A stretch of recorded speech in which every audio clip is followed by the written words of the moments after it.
بھٹی صاحب کیا یہی وجہ ہے کہ ابھی بھی جب عمران خان صاحب نعرہ لگاتے ہیں یہی امریکی سازش کا سازشی بیانیے کے بارے میں بات کرتے ہیں اپنے جلسے جلوسوں میں یا پریس ٹاک میں، تو عوام پیچھے سے بڑی اس کو چیئر کرتی ہے، عوام کو کوئی فرق نہیں پڑتا کہ کیا ہو رہا ہے کیا نہیں ہو رہا ہے؟ کیا آپ سمجھتے ہیں صدر مملکت کے اس چیز کے بارے میں کرنے سے ابہام ظاہر کرنے سے یا سازش کو نہ ماننے سے کچھ فرق پڑے گا؟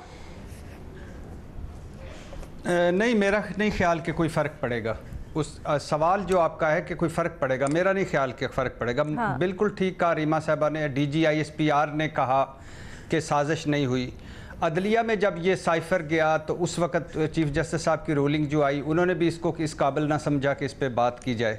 اچھا، قومی سلامتی کونسل کے 2 اجلاس ہوئے، دونوں میں انہوں نے کہا کہ سازش نہیں ہوئی، مداخلت ہے، ان ڈپلومیٹک لینگویج ہے. فواد چودھری صاحب کا جیسے ریما صاحبہ نے بتایا کہ وہ کہہ رہے تھے اگر ہمارے اسٹیبلشمنٹ سے تعلقات اچھے ہوتے تو ہماری حکومت نہ جاتی. اور اس کے علاوہ بہت سارے پاکستان تحریک انصاف کے جو آدھی سیاستدان ہیں وہ مانتے ہیں کہ اس کو ہم سازش نہیں کہہ سکتے. لیکن کیوں فرق نہیں پڑے گا؟ اس لیے ایک تو بہت دیر ہو گئی ہے، سازش یا مداخلت سے بات اب آگے نکل گئی ہے. جو کچھ عمران خان صاحب نے ذہنوں میں ڈالنا تھا وہ ڈال چکے ہیں.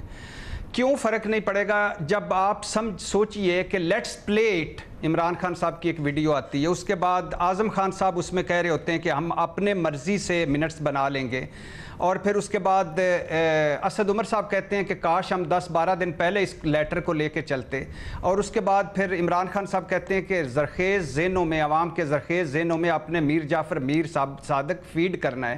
اس کے باوجود یقین کریں کہ میں جب گلیوں محلوں میں جاتا ہوں تو کوئی فرق نہیں مجھے نظر آتا. کوئی 19-20 ہو سکتا ہے لیکن فرق نظر نہیں آتا. لوگ کیوں؟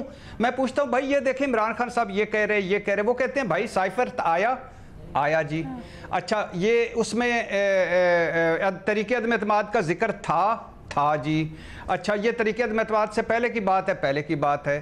اور قومی سلامتی کونسل نے مانا کہ مداخلت ہے، ان ڈپلومیٹک ہے، لینگویج ہے، سخت لینگویج. امریکہ عمران خان کو ناپسند کرتا تھا جی. اچھا، حکومت بدل گئی جی. تو کہتے ہیں اور کیا چاہیے، اور آپ کیا ثبوت چاہتے ہیں؟ اچھا، پھر اس کے بعد اس لیے یہ جو اس فرق نہیں پڑے گا. تیسری بات، اب تحریک انصاف کیا کہہ رہی ہے؟ اب وہ سازش اور اس آڈیوز لیکس کے بعد سازش اور مداخلت سے آگے آ گئی ہے کہ وہ کہہ رہی ہے کہ تحقیقات کی جائیں، سپریم کورٹ تحقیق کرے. یہ پہلے دن سے آج تک، اس لیے کوئی فرق نہیں پڑے گا ان بیانوں سے. پھر اچھا، ہم صدر صاحب کی آخری بات، اس وضاحت کو چھوڑ دیتے ہیں جو انہوں نے وضاحت دی ہے.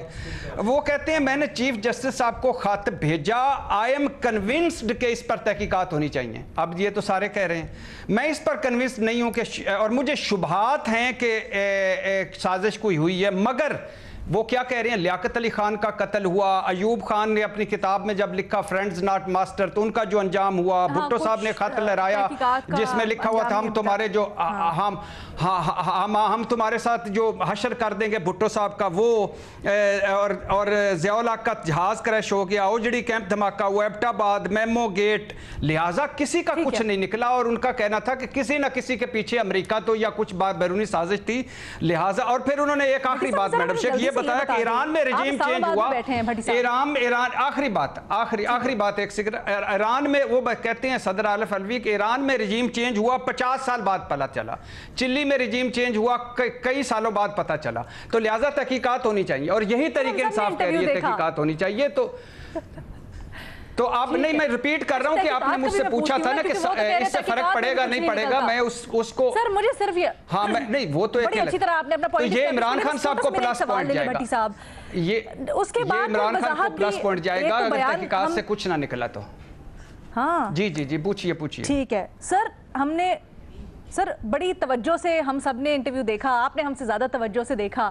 اس کے بعد ہمیں سب کو پتا ہے کہ صدر عارف علوی نے کیا کہا، ہم نے چلا بھی دیا. اس کے بعد پھر آج صبح صدر صاحب ایک وضاحت جاری کر دیتے ہیں کہ وہ آؤٹ آف کانٹیکسٹ سیاق و سباق سے ہٹ کر لیا گیا. اس کی وجہ کیا ہے؟